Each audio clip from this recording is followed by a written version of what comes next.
जय राधा माधव। आज का सत्संग 8 जुलाई 2021, मंदिर का न्याय स्थान, सायंकालीन सत्र शाम 7 बजे से। ओम अज्ञानतिमिरन्धस्य ज्ञानाञ्जन शलाकया चक्षुरुन्मीलितं येन तस्मै श्री गुरुवे नमः। जय जय श्री राधारमण, जय जय नवल किशोर, जय गोपी चित्त चोर प्रभु, जय श्री माखन चोर। भक्त भक्ति भगवंत गुरु, चतुर्नाम वपु एक, इनके पद वंदन किए नाशै विघ्नने। नारायणं नमस्कृत्यं नरं चैव नरोत्तमं, देवीं सरस्वतीं व्यासं ततो जयमुदीरये। श्री लाडली लाल की जय, परम पूज्य बाबूजी बाबा की जय, देवर्षि नारद जी महाराज की जय, श्रीमन नारदीय कुंज की जय, नारदीय कुंज विहारी विहारिणी जू की जय। जय जय श्री राधे, जय जय श्री राधे, जय जय श्री राधे श्याम।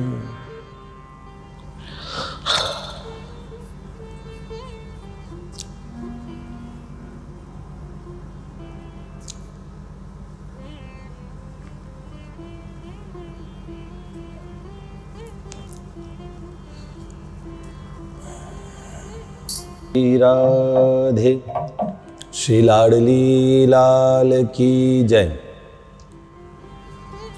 देखिए, बात ये थी कि हमने इससे पूर्व में कहाँ तक सुना। हम लोगों ने सुना ठाकुर जी क्लिनिक में आ गए थे। अभी तक तो ये पता ही नहीं कि ये ठाकुर जी हैं। अच्छा, बहुत बाद में पता लगता है। वास्तव में भगवान को एक प्यार से भक्तों ने नाम दिया छलिया। तो वो जो छल करते हैं वो कपट वाला छल नहीं, वो छल प्रेमी जो छल करता है, वो जो कपट से छल किया जाता है, इनका जो छल है वो बहुत विलग प्रकार का है, बहुत अलग है। ये अपनी पहचान नहीं कराते जल्दी से। ये भी एक प्रकार का छल है, लेकिन इसके पीछे एक बहुत सुंदर प्रेम की ऐसी भावना होती है। जब भक्त को पता लगता है, जब माधवदास बाबा की श्री ठाकुर जी ने सेवा की, उन्हें कुछ समय तक भान नहीं हो पाया था। जैसे ही पता लगा, ओहो ये तो साक्षात भगवान जगन्नाथ स्वयं हैं और मेरी सेवा करते हैं, उन्हें अपार दुख हुआ कि ओहो मैंने भगवान से ऐसी सेवा करवाई। कितने भक्तों के चरित्र में आता है। धन्ना जी को भगवत तत्व का जिस समय ज्ञान नहीं था, उस समय ठाकुर जी उनके पास आ गए थे। उनके खेतों में हैं, हमारे राजस्थान वगैरह में तो बहुत लोकगीत प्रसिद्ध हैं और बहुत गाते धन्ना जाट के। भक्तमाल में पूज्यपाद प्रातस्मरणीय श्री नाभा जी ने और बड़ा अलग तरीके से लिखा है, वो बड़ा सुंदर तरीके से बताया है। लोक गाथाओं में भी धन्ना का जो वर्णन आता है, लोक भाषाओं में बड़ा सुंदर आता है, जिसमें एक जगह ये कहा क्या कि गुण जाने या माया रे शाम तेरी अजब निराली रे, मारो त्रिलोकी रो नाथ जाट रे बन गयो हाली रे। अरे कौन जानता है, कौन जाना है या माया रे शाम तेरी अजब निराली रे, मारो त्रिलोकी रो नाथ जाट रे बन गयो हाली रे। हल चलाने वाले बन गए, जाट के यहाँ पे। और बहुत सुंदर वर्णन इस भजन में कि त्रिलोकीनाथ भगवान ऐसा बनी, ऐसा उन्होंने किया है। नरसिंह के चरित्र में आता है 16 बाबा लोग जब और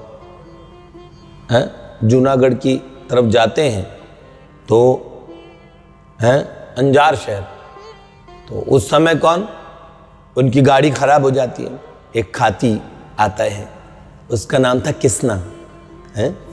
तो क्या बोलता है वो, आवाज लगा तुमको, तो कहता है गाड़ी वाले मने बिठा ले, एक बार गाड़ी थाम भगत में हार गया। गाड़ी वाले मने बिठा ले, एक बार गाड़ी थाम भगत में हार गया। ओ सच में उसमें अंत में ठाकुर जी अपना परिचय कैसे देते हैं, कहते हैं खाती म्हारी जात भगत जी, किसना म्हारा नाम भगत में हार गया। खाती म्हारी जात भगत जी, किसना म्हारा नाम भगत में हार। अच्छा, सरकार जिस देश परिवेश में होते हैं वैसी भाषा का प्रयोग करते हैं, हम उन्हें पहचान नहीं पाते, वैसा भेष धर लेते हैं, कुछ क्षण भी नहीं लगते इन्हें, कुछ क्षण भी नहीं लगते। ओहो हो। तो ऐसे स्थिति में ये जब इस बार आए तो प्राची जी कैसे पहचाने, अच्छे अच्छे भक्त उन्हें पहचान नहीं पाए। किसी ने आज मुझे कहा एकनाथ जी के यहाँ श्रीखंडिया बन के ठाकुर जी ने 12-13 वर्ष सेवा की, तो एकनाथ जी इतनी उच्च कोटि के भक्त ठाकुर जी को पहचाने नहीं। मैंने कहा नहीं। तो उन्होंने कहा इसका मतलब जब ये चाहते हैं तभी कोई इन्हें पहचान पाता है। तो प्राची जी नहीं पहचान पाई। अब आगे की, क्योंकि देखिए ये मात्र भजन लिखना मेरा उद्देश्य था ही नहीं। कोई भी चीज, कोई गाथा बहुत लंबे समय तक प्रचलित रहे, इसलिए उसको गायन में ढाल दिया जाता है। हम चाहते हैं कि आप गाने गुनगुनाने में भी आपको कितनी बार इस लीला का स्मरण होगा, इसलिए हमने इसे एक गायन में परिवर्तित कर दिया। अब समस्या क्या, सबसे भीषण समस्या इसमें यह है, जब तक मुलाकात होती, ठीक है, भक्त भगवान की मुलाकात हुई, वहां तक कोई दिक्कत नहीं थी, गाड़ी चलाने तक में भी दिक्कत नहीं थी। लेकिन आगे की सारी वार्ता जिसमें अंग्रेजी और हिंदी दोनों का मिश्रण है, उसमें हमारे लिए बड़ी दुविधा की बात थी। अब क्लिनिक को मैंने एक जगह चिकित्सक डॉक्टर को लिखा है, पर बार बार डॉक्टर को चिकित्सक लिखना, mobile reception, waiting room, doctor से कहना फ्रैक्चर की बात। अब उसका मैं आपको अस्थि भंजन शब्द का प्रयोग करूं, अस्थि भंजन, तो फ्रैक्चर क्या करूं? अब शब्दों ये बोलने लगे तो अब इन्हीं शब्दों के प्रयोग के साथ आगे पूरी वार्ता भी लिखनी। मेरा टारगेट था कि ये वाला प्रकरण पूरा इसी उसमें लिख दूं, आगे के भावुक प्रकरण दूसरी धुन, दूसरी राग जो ठाकुर जी सुझाएंगे उसमें लिख देंगे। उनका चरित्र पूरा सुनाने का मुझे आदेश मिला, इसलिए मैंने, हमारे कई भक्तों ने कहा नहीं भैया ये पूरा सुनाइए। अब मैंने पद्य से शुरू किया तो ये आगे की चुनौती है। मेरे लिए क्या चुनौती है? ठाकुर जी के लिए चुनौती है कि इसे पूरा निभवा दें। अब शब्द आगे, ठाकुर जी ने जिन शब्दों का प्रयोग किया डॉक्टर के सामने, तो उन्होंने अंग्रेजी बोली थी और हिंदी भी बोली, तो अंग्रेजी और हिंदी का जो मिश्रण है वो हमें प्रयोग करना पड़ रहा है। खैर, उनके मुंह से जो शब्द निकलेंगे वो अच्छे हो जाएंगे, ठीक है। हमारे यहाँ शायद इसे भविष्य पुराण में अंग्रेजी को गुरुंडी ऐसी कोई भाषा कहा गया, गुरुंड भाषा। तो ठाकुर जी क्या, वो तो सब भाषाओं के जनक हैं, क्यों? इसीलिए अगर ये भाषा, इसका प्रयोग बीच बीच में हो रहा है, वो मुझे सुख नहीं देता बिल्कुल भी। और बड़ा ही अजीब लगता है जब वो प्रयोग करता हूँ। लेकिन फिर जब मैंने पहले दिन ये कहा था कि ओहो देखो डॉक्टर है कौन, हाथ ले स्मार्टफोन, वो मोबाइल चलाना गजब है। असल में इस चरित्र में शुरुआत यहीं से हो गई थी, वो बलिनो। तो बलिनो इज नॉट द कोई हिंदी शब्द है बलिनो, नहीं बलिनो तो मुझे लगा कोई शब्द है ये अजीब सा, कौन सी भाषा का है वो नहीं पता मुझे, पर ये गाड़ी का नाम है। इसलिए अब जो आगे शब्द है वो शब्द हिंदी और अंग्रेजी के मिश्रण है और हमें वैसे ही करना पड़ रहा है प्रयोग, ये मजबूरी है और आप क्षमा करेंगे क्योंकि कथा के मूल भाव पे जाइएगा। ये उनकी प्यारी नटखट सी वार्ताएं, इसलिए उनको लिखने का वो था कि हम लिख दें, ठीक है, तो इसीलिए हमने इसे लिखा इस तरीके से इन शब्दों का प्रयोग करते हुए। तो आगे के शब्दों के लिए क्षमा प्रार्थना पहले ही कर लेता हूं आप लोगों से। चलिए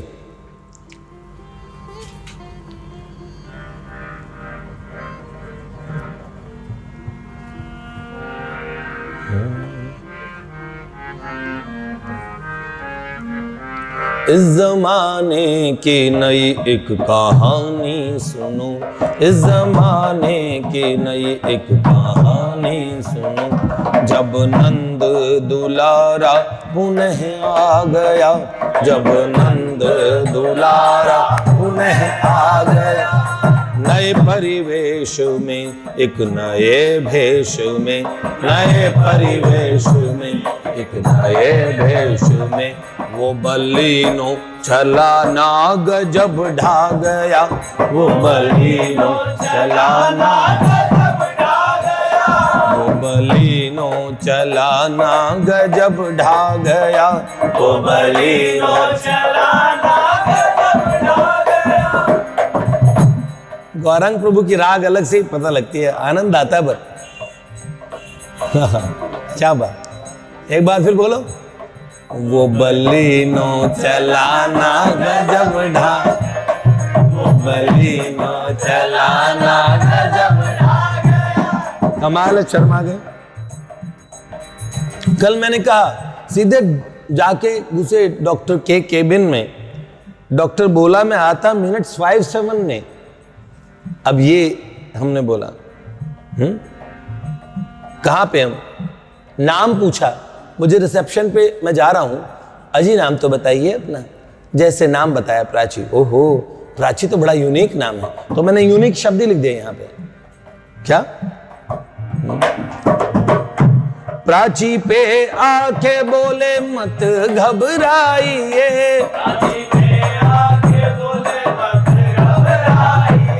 मैं रिसेप्शन पे जाता नाम तो बताइए, मैं रिसेप्शन पे जाता नाम तो बताइए, मैं रिसेप्शन पे जाता नाम तो बताइए, मैं रिसेप्शन पे जाता नाम तो बताइए। जो सुना नाम प्राची बोले कहता हूँ साची, जो सुना नाम प्राची कहता हूँ साची, नाम यूनिक तुम्हारा गजब ढा गया, नाम यूनिक तुम्हारा गजब ढा गया। यूनिक मतलब अद्वितीय नाम, अद्वितीय मतलब अपने आप में अलग हटके, दूसरा जैसा नाम ना हो। तो प्राची नाम तो बड़ा अलग है। नाम यूनिक तुम्हारा गजब ढा गया, नाम यूनिक तुम्हारा गजब ढा गया। यहां तक हमने सुना था। अब हमें यही शब्दों का प्रयोग करना पड़ रहा है। लोग इन्हें देख रहे थे। मैंने कहा था ना, जैसे ही क्लिनिक में एंटर हुए सभी की निगाहों के सेंटर हुए, सभी का ध्यान उन पे सेंटर होना मतलब सभी का ध्यान उन्हीं पे केंद्रित हो गई, सबकी निगाहें केंद्रित हो गई। फिर आप देखो वेटिंग रूम में एक बड़ा ऑब्जेक्शन होता है। एक तो पहले लोग वेट कर रहे हैं, वहां जाके कोई सीधा डॉक्टर के पास जाए तो डॉक्टर तो और बुरी तरीके से। प्राची जी ने कहा ये सब स्थिति हमें देख के लग रहा था कि कोई डांट ना खा ले, लोग ऑब्जेक्शन ना करें। उन्होंने कहा हमने देखा, हम पापा के साथ कभी क्लिनिक पे गए हैं तो बहुत देर वेट करना पड़ता है। और एक डॉक्टर के साथ एक्सपीरियंस भी बड़ा खराब रहा, उनके पापा को डांट दिया था डॉक्टर ने, तो उसे लगा डॉक्टर बड़े खतरनाक होते हैं, तो उसे लगा ये लड़का भी डांट खाएगा, लेकिन वो सीधे जाके बार बार डॉक्टर के पास जाते हैं। हाँ? लेकिन देखो वहां बैठे किसी आदमी ने ऑब्जेक्शन भी अगर वो चाहेंगे तो होगा, अगर वो चाहेंगे तो ऑब्जेक्शन का ख्याल ही नहीं आएगा। तो क्या रूम वेटिंग में बैठे जो भी पेशेंट थे,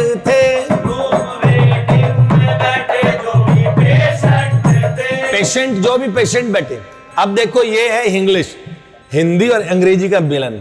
अब करना पड़ेगा क्योंकि यहाँ की सारी बातें जो यहाँ डॉक्टर के यहाँ हुई ना,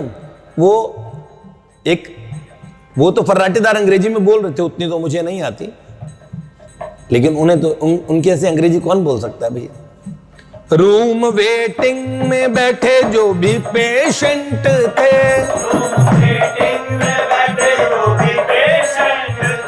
सबको लग रहे ये दोनों बड़े एक्सीलेंट थे,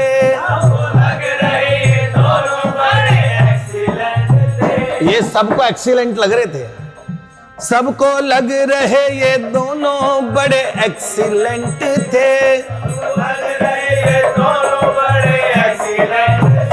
सबको लग रहे ये दोनों बड़े एक्सीलेंट थे, सबको लग रहे ये दोनों बड़े एक्सीलेंट क्या ही होता है। हाँ जच रहे थे। ओहो फिर क्या हुआ, इन दोनों पे आते सब बोल बतलाते। उन्होंने बोला इतना कितना किसी पेशेंट को भी, वहां पे कई हड्डियों के लोग बैठे थे परेशान, लेकिन सब आके बोल बतलाते, पूछते क्या हुआ इनको, कैसे हुआ, आसपास के लोग। और उन्होंने बोला शायद वहां कोई ऐसा हो जो आके जो ना पूछता हो, और उन्होंने बोला हम तो कुछ नहीं बोले, सब हमारे हिस्से के यही बताते हैं। और उन्होंने एक बात और कम से कम 50 बार तो लोगों को बोली होगी। तो क्या, इन दोनों पे आते सब। अयोध्या मिथिला में जब गए थे सरकार, तो गलियों में किसी एक से रास्ता पूछते हैं ना, ओहो देखन नगर चले जुगल किशोर, भयो मिथिला में शोर है। तो गलियों में एक से रास्ता पूछते ना, तो 20-20 रास्ता बताने आते थे। किसी तरह हाथ पकड़ने की होड़ लगी थी, कोई बालक कहता मैं पकड़ के ले जाता हूं, मैं ले जाता हूं आपको, रास्ता मैं दिखाता हूं, ये बात थी। ओहो इन दोनों पे आते सब बोल बतलाते, करके कुछ न कुछ बहाना गजब ढा गया, करके कुछ न कुछ बहाना करके किसी ने पूछा आपकी पर्ची कटी रिसेप्शन पे, आप पहले फॉर्म भरा लीजिए। आके लोग पूछते, बात करते, कहाँ के रहने वाले हो, ये अच्छा तुम कहाँ की हो, अच्छा कैसे लगे। तो माताएं बहनें तो वैसे आराम से बात कर लेते हैं, और भाई लोग भी आके पूछते, जो किसी नॉर्मली पूछे ना, ऐसे लोग भी चाहेंगे इनसे तो बोलना। अगर ये आएंगे तो ये तो खुद ऐसे है ना, सबके हृदय को स्पर्श करने वाले हैं, इसीलिए शायद कोई इनसे नाराज भी नहीं हुआ होगा, वरना इतने बतूंचे आदमी से सब नाराज होंगे। ओहो करके कुछ न कुछ बहाना गजब ढा गया, करके कुछ न कुछ बहाना, नए परिवेश में एक नए भेष में, वो बलिनो चलाना गजब ढा गया, वो बलिनो चलाना गजब ढा गया। देखिए ये प्रकरण मैंने सोचा था, प्राची जी ने सबसे प्रथम बार में सुनाया था, तब हमारी जानकारी जान पहचान बिल्कुल भी नहीं हुई थी, तो उन्होंने बड़े संकोच में सुनाया, और उसके बाद में उनके मुंह से मैंने 5-7 बार सुना होगा, और भी ऐसे बात होते होते ठाकुर जी के विषय में मैंने पूरे, अब मैं तो पूरी तहकीकात करने वालों में से हूँ, अपने जीवन में एक चीज़ का बड़ा अभाव रहा, सीधा किसी पे जल्दी से विश्वास नहीं होता था, ऐसा समय भी था। आज का समय ऐसा है कि बहुत जल्दी विश्वास करता हूँ कि भगवान के क्षेत्र में कुछ भी हो सकता है।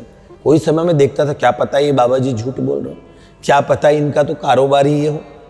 अब देखो मेरा अपना काम, मैं एक अध्यापक, मैं एक टीचर, अपने स्टूडेंट्स को पढ़ाता था, तो हर बात लॉजिकली समझाने की मेरी आदत थी। तो अब भक्ति के मार्ग में आया तो वैसे ही हर चीज़ में तर्क चाहिए था, तर्क संगत बातें ठीक लगती थी।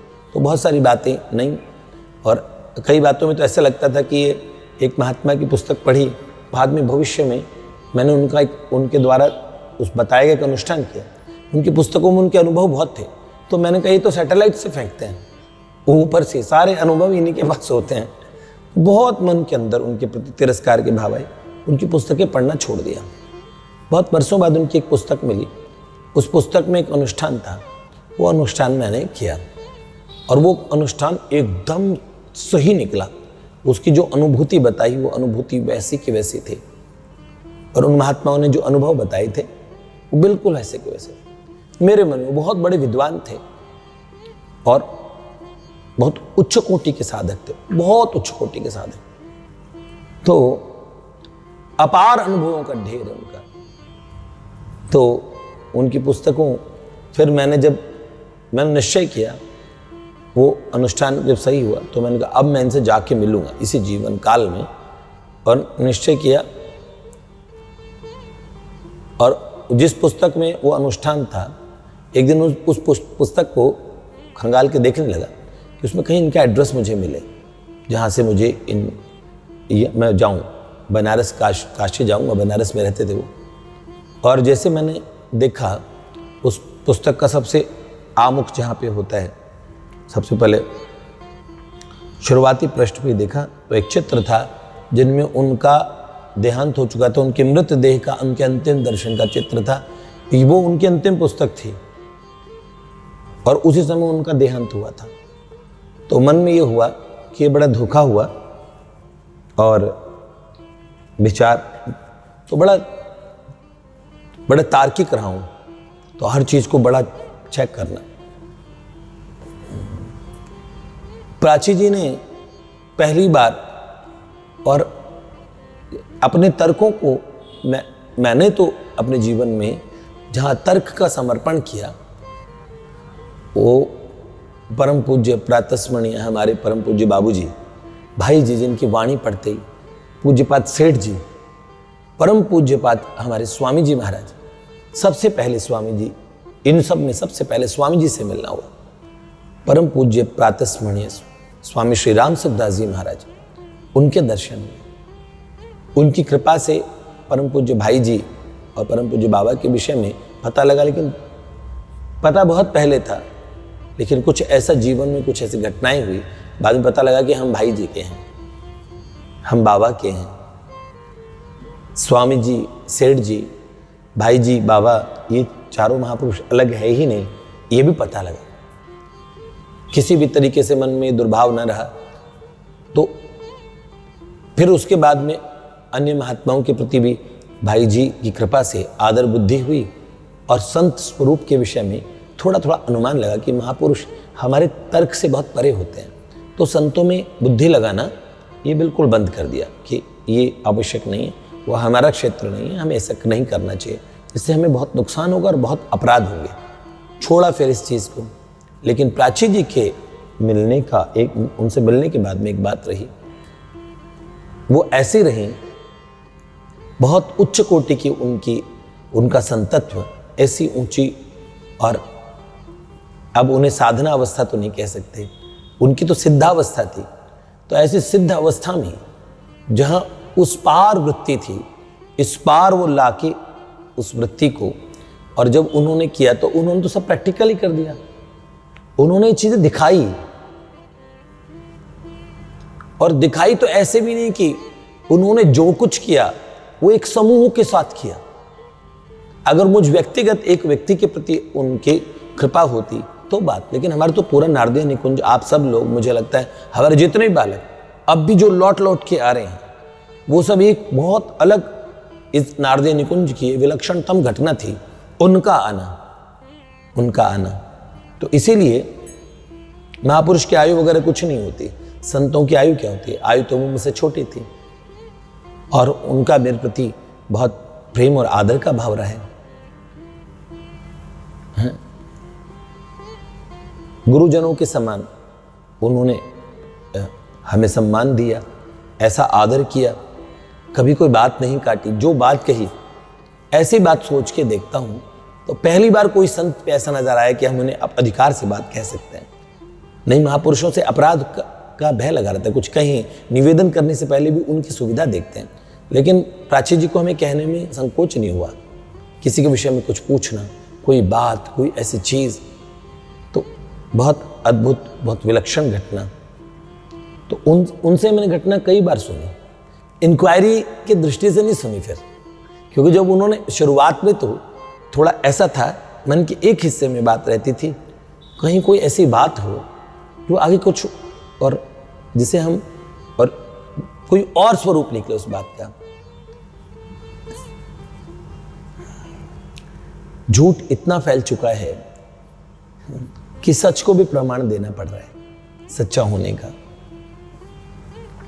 मंदिर में भी हमारे लोगों में, कई लोगों में ये बात आई, मेरे घर में भी और हमारे साधकों में से भी कईयों ने कहा, कहीं ऐसा तो ना हो किसी विद्या से हमारे मन की बातें पढ़ी जा रही हो, किसी विद्या से सब बातें पता कर लेते हो।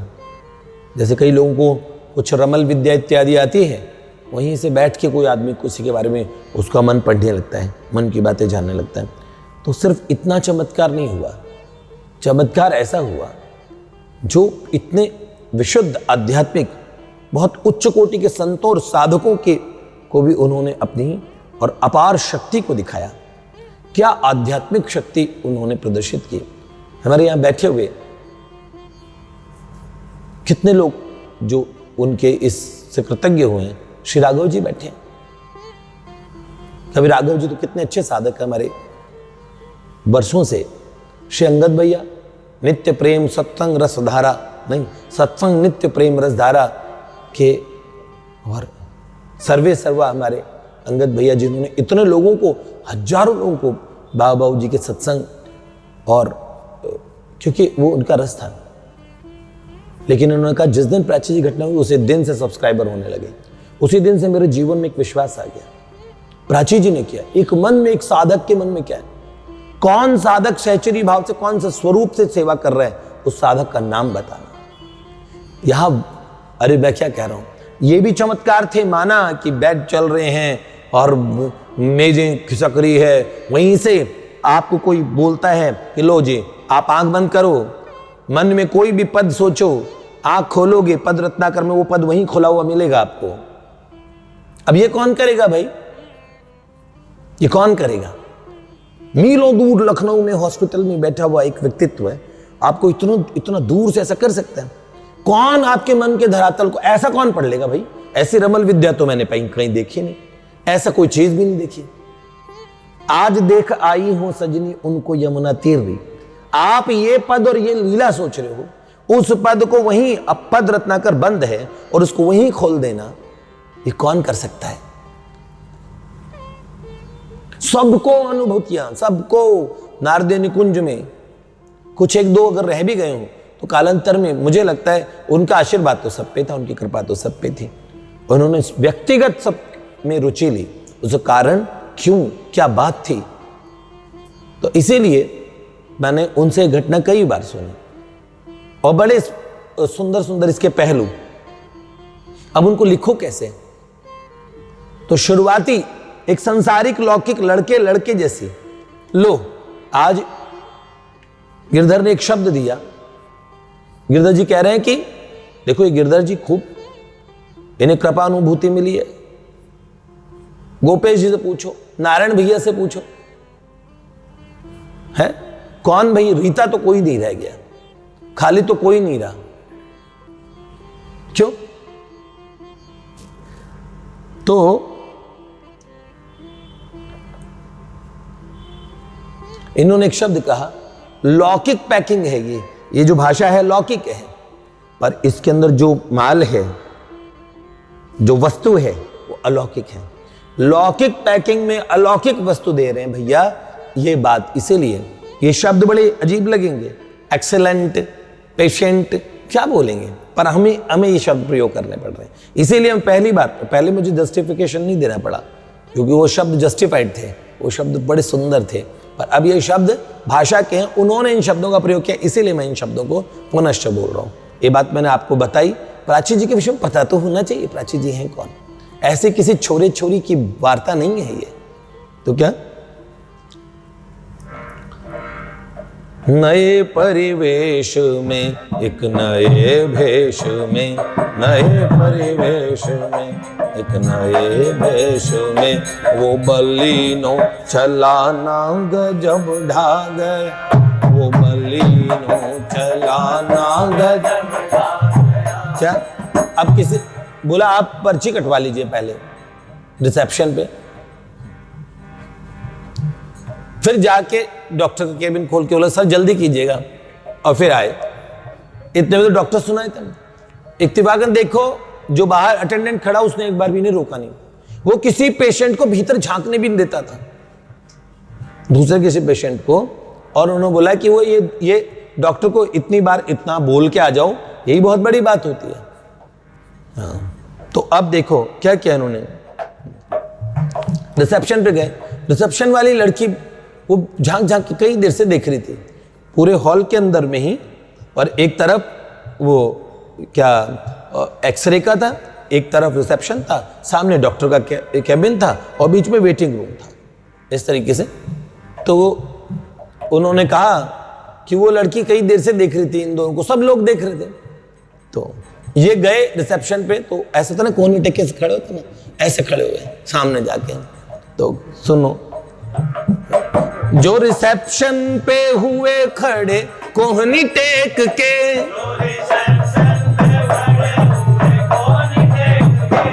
वो रिसेप्शन की बाला चौकी इन्हें देख के, रिसेप्शन की बाला कहने मतलब रिसेप्शनिस्ट थी, रिसेप्शनिस्ट लड़का भी हो सकता है, इसलिए बाला से पहचान करवाई है कि वो एक लड़की थी, ठीक है ना। वो रिसेप्शन की बाला चौकी इन्हें देख के, वो रिसेप्शन की बाला चौकी इन्हें देख के, क्या किया इन्होंने, उसने पेन दिया आगे फॉर्म फिल कराने के लिए, तो पर्ची काटने के लिए। तो इन्हें देखे जा रही थी गौर से, और इन्होंने फॉर्म भरा। तो क्या क्या रही आंखें फटी उसकी पर्ची कटी। अब सुन लो, सुनो, आंखें फटी रह गई, इसे कहते स्तब्ध रह जाना, अपलक नेत्रों से देखना। अपलक नेत्र जानते हो ना, देखन देत न बैरिन पलकें। नंददास जी कहते हैं निरखत वदन लाल गिरधर को, बीच परत मानो वज्र की सलकें। गोपियां कहती है ये पलकें बड़ी खराब है, ये क्यों झपकती है इन्हें देखने, जब हम इन्हें देखते हैं अपने प्रियतम शान सुंदर को, तो बीच में ये झपक जाती हैं और उससे वज्र की तरह लगती हैं। तो क्या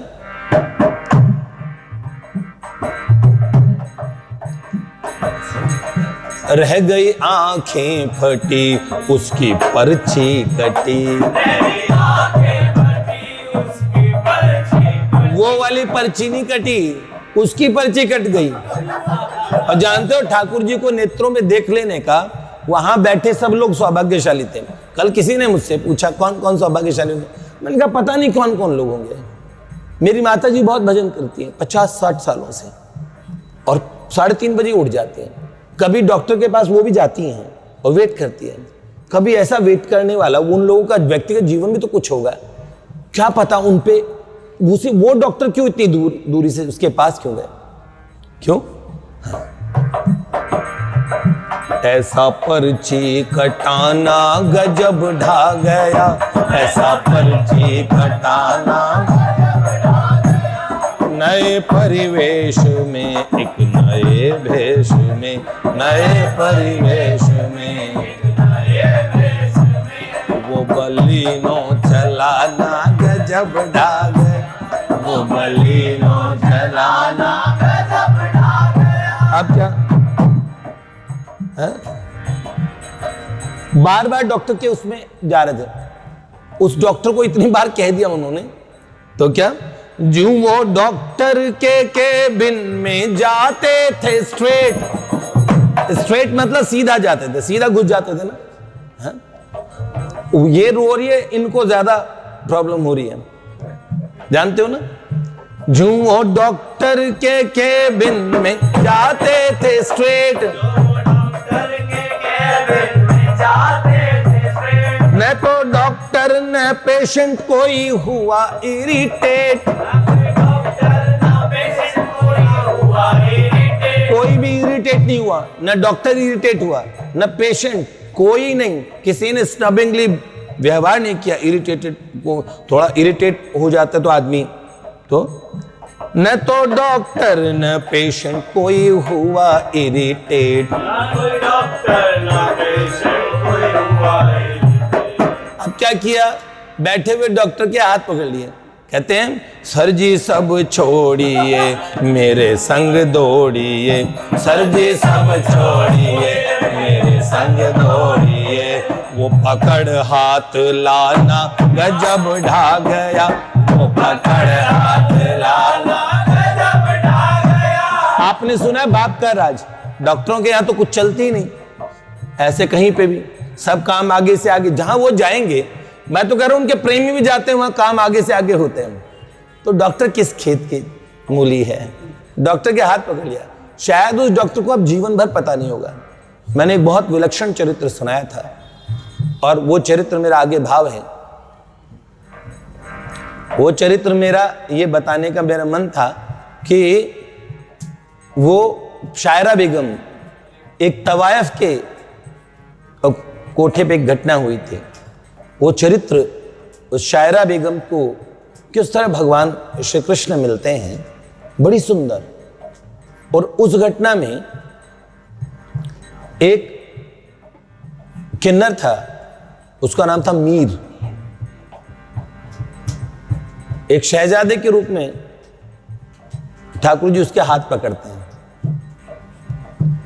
और बाद में जब वो मरता है और मरणोपरांत वो शायरा बेगम को दिखता है तो बताता है कि मुझे तो आसमानों से परे खुद नबी लेके गए, तेरा हाथ जिसने पकड़ा है वो तो सब कायनातों का खुदा है,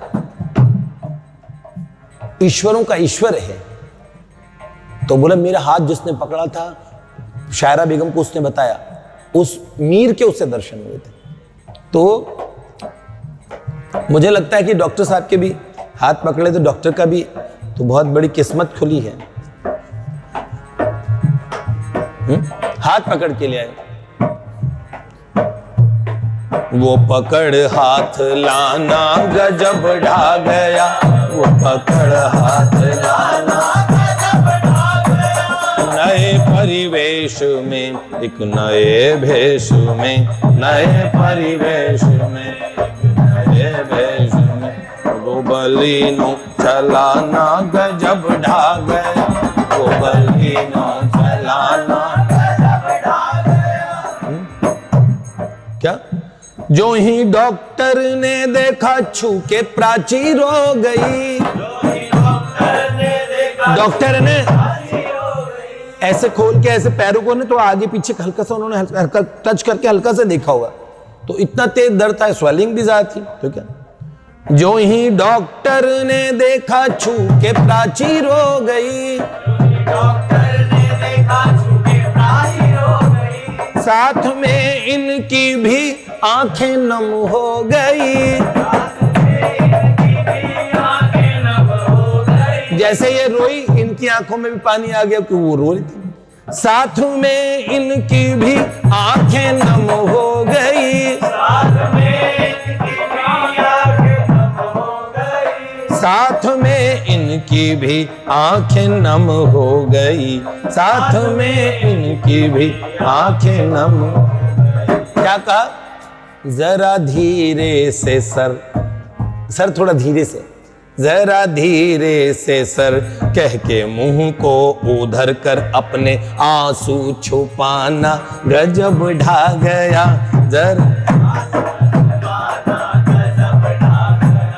अपना मुंह उधर करके अपने आंसुओं को छुपाना। ओहो, जरा धीरे से सर कह के मुंह को उधर कर अपने आंसू छुपाना, गजब ढा गया अपने आंसू। अब डॉक्टर को अपनी सलाह देते हैं, क्या कहते हैं? सर जी हाथ ना लगा के एक्सरे कीजिए, सर हाथ क्यों लगा रहे हैं, एक्सरे कर लीजिए ना। है? क्या कहते हैं? सर जी हाथ ना लगा के एक्सरे कीजिए, सर जी हाथ ना लगा के एक्सरे कीजिए, मोच आई या फ्रैक्चर पता कीजिए, मोच आई या फ्रैक्चर पता कीजिए, मोच आई या फ्रैक्चर पता कीजिए, मोच आई या फ्रैक्चर पता कीजिए। अब सुनिए, हाँ, वो डॉक्टर गंजा था, चश्मा लगाया था, तो कह रहे डॉक्टर मुस्काया अब, क्या कहा? आप फ्रैक्चर को पता कर लीजिए, एक्सरे कर लीजिए ना, हाथ क्यों लगा रहे? तो क्या कहा? डॉक्टर मुस्काया अब क्या बोला? डॉक्टर मुस्काया अब, बोला जी डॉक्टर साहब। डॉक्टर ने कहा जी डॉक्टर साहब, डॉक्टर ने इनको कहा जी डॉक्टर साहब। फिर सुनो, डॉक्टर मुस्काया अब, बोला जी डॉक्टर साहब, अब बोला जी डॉक्टर साहब, दिल उसका लुभाना गजब ढा गया, दिल उसका लुभाना गजब ढा गया, दिल उसका लुभाना गजब ढा गया, दिल उसका लुभाना। नए परिवेश में एक नए भेष में, नए परिवेश में एक नए भेष में, वो बलिनो चलाना गजब ढा गया, वो बलिनो चलाना गजब ढा गया, वो बलिनो चलाना गजब ढा गया, दिल उसका लुभाना गजब ढा गया, दिल उसका लुभाना गजब ढा गया, अपने आंसू छुपाना गजब ढा गया, अपने आंसू छुपाना गजब ढा गया, वो पकड़ हाथ लाना गजब ढा गया, वो पकड़ हाथ लाना गजब ढा गया, ऐसा पर्ची कटाना गजब ढा गया, ऐसा पर्ची कटाना गजब ढा गया। देखो, ये हिंदी और अंग्रेजी मिला के बोलना पड़ा, क्योंकि जैसा उन्होंने बोला ना, फ्रैक्चर बोल रहे थे वो सब ये बोल रहे थे, ये भी कह रहे थे बार बार, हाँ, एक ही बात, sir she is in severe pain, sir देखिए ना, हाँ। तो उसको रोते हुए देख के वो सब चीज, तो जैसा ही इन्होंने बोला तो मुझे लगा कि इसमें न्याय तो यही होगा कि उन्हीं शब्दों का प्रयोग किया जाए जो उन्होंने कहे थे। बाकी आगे के चरित्र में तो फिर नॉर्मल हो जाएगा, लेकिन इस इतने बीच में मुझे इन शब्दों का प्रयोग करना था। वो चश्मा लगाना, वो पर्ची कटाना, रिसेप्शन पे जाना, सब चीज़ें क्यों करने वाले हैं इन्होंने की है, इसलिए विलक्षण है, विलक्षणतम है। देखा जाए तो साधारण जीव के जीवन में तो एक साधारण बातें होती है ये, लेकिन जगत के प्रभु अगर घुटलियां भी चलते हैं क्या, जगत को ठाठी ऐसे कहते हैं रसखान बाबा हैं, जगत को ठाठी ऐसो निरंजन निराटे, सोही अंगना, सोही नंदजू के अंगना में माटी खात देखो मैं।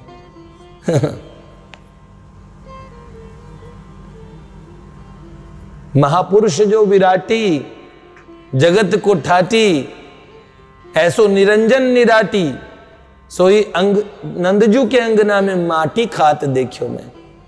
अनंत कोटि ब्रह्मांड के भगवान प्यारे प्रियतम प्रभु श्याम सुंदर माटी खा रहे हैं, तो ये है ना बात। ये अलग बात है, इसलिए इसमें विलक्षण बात है।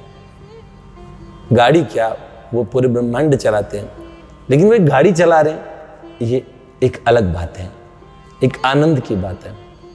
प्राची जी के चरित्र में बहुत सुंदर विलक्षण बातें हैं। और तो हम आपको वो भी बात बता सकते हैं, आप लोगों ने सौभाग्य सुना, प्राची जी ने गाया, उसमें इन्होंने माउथ ऑर्गन बजाया है, ठाकुर जी ने माउथ ऑर्गन। तो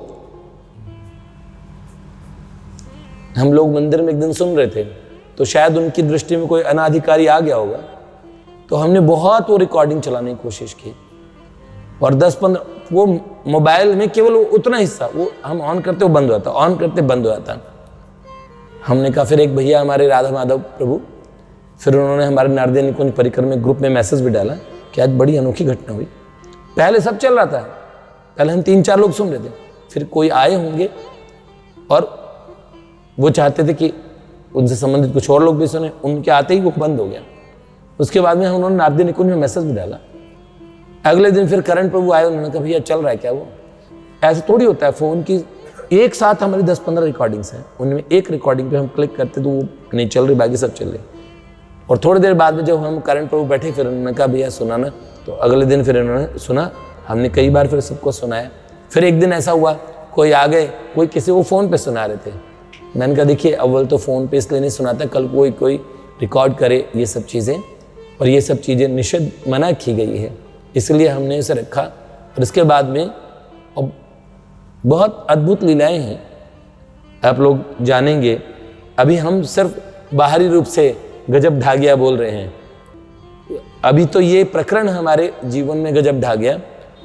मुझे लगता है कि सन 2020 और 21 का एक हिस्सा पूरे नारदीय निकुंज में, और जब तक जीवन काल रहेगा इन आप सब बालकों का, तब तक याद रखा जाएगा।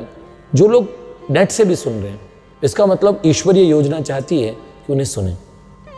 बहुत सारे लोगों के हमारे पास में मैसेज भी आए, जिनमें लोगों ने ऐसे कहा कि हमेशा लगता है कि आंखों के सामने ये चीज़ हो रही है। मैंने कहा हाँ, इस नूतन काल की, इस अर्वाचीन काल की ये विलक्षण लीला है, बड़ी अलग है। बाद में प्राची ने जो कुछ संस्कृत का उच्चारण नहीं कर पाती थी, बाद में उसने वेद मंत्रों से लेकर सबका अभिप्राय बताना शुरू किया, बहुत सुगुप्त रहस्यों को बताती थी।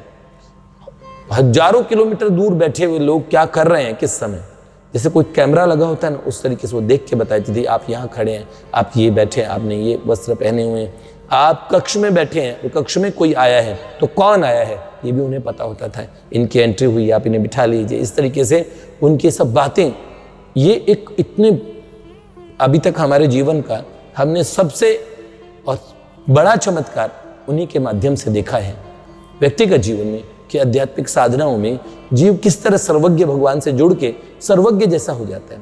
तो उनकी सर्वज्ञता उनमें जो हो गई, अंतर्यामी पना जो हो गया, दूसरे के अंतर की बात को पढ़ लेना, जान लेना, ये सब चीज़ें बड़ी विलक्षण थी। और हम चाहते हैं इस विलक्षण चरित्र को आप उसके भावों से ही सुने।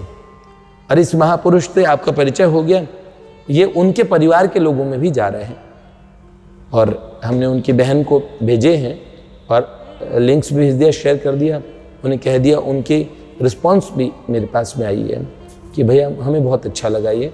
तो हम उनके माता पिता को भी सादर वंदन करके कहते हैं कि जीवन काल में जो विरोध रहा इन बातों का, भगवान को नहीं मानना उनके जीवन में, उनको एक स्वाभाविक बात लगती थी कि भगवान के विषय में, लेकिन भगवत सत्ता क्या है, अपनी बेटी को देखने के बाद में अब उन्हें अपनी शेष आयु में इसे जानने का ईमानदारी से प्रयास करना चाहिए, क्योंकि वो मेंटली इल तो थी भी नहीं, उसको केवल मात्र बहुत अत्यधिक मात्रा में जप करने से, या कि भाई वो कक्ष में रहती है, इस बात से हम उसे और कह दें कि ये इनको मानसिक रूप से कोई समस्या है, ये बात नहीं। बाकी जिन्होंने उनकी आवाज़, उनकी वाणी सुनी है, वो वाणी भी कितना हृदय को छू लेने वाली है, वो वही समझ सकते हैं जिन्होंने सुना है। हमारे सारे साधकों ने कहा ये जो वाणी है ये बहुत हृदय को छूती है, और ऐसी वाणी बहुत कम ही हमने अपने जीवन में सुनी है। जय जय श्री राधे लाडली लाल की जय।